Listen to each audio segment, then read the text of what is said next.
7ই March সেই সময়ও সরাইল উদ্যান টইটম্বর হয়ে ভরে ওঠেনি। আর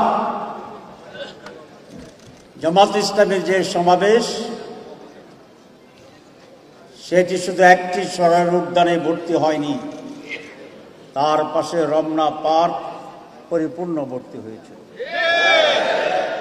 তার পাশে বিশ্ববিদ্যালয়ের যে উন্মুক্ত স্থানগুলো ছিল সব উন্মুক্ত স্থান ভর্তি হয়ে গিয়েছিল।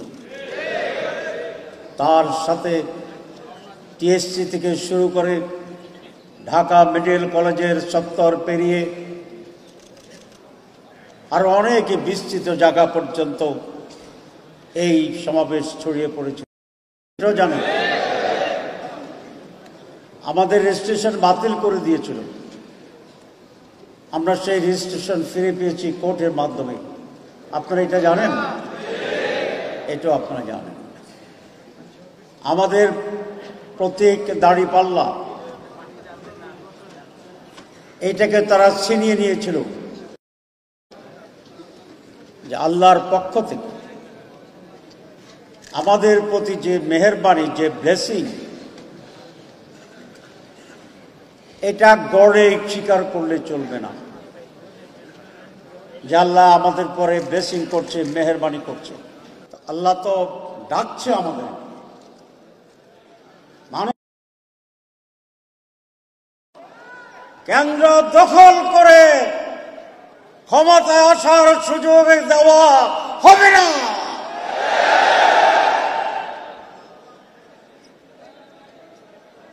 পারবেন আন্দোলন করতে? আন্দোলনই তো আমাদের জীবন। মাছ যেমন পানিতে থাকে, জামাত ইসলামীর লোকেরা আন্দোলনের ভিতরে পানির মতো অবস্থান করে। আমরা যখন এই সংস্কারের কথা বলি, আমরা যখন এই বিচারের কথা বলি,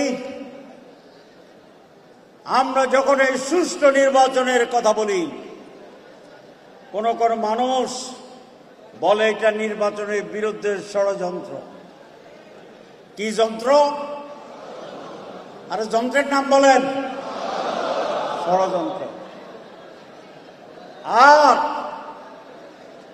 যারা সংস্কারবিহীন যেন হাসিনা মার্কা নির্বাচন চায়,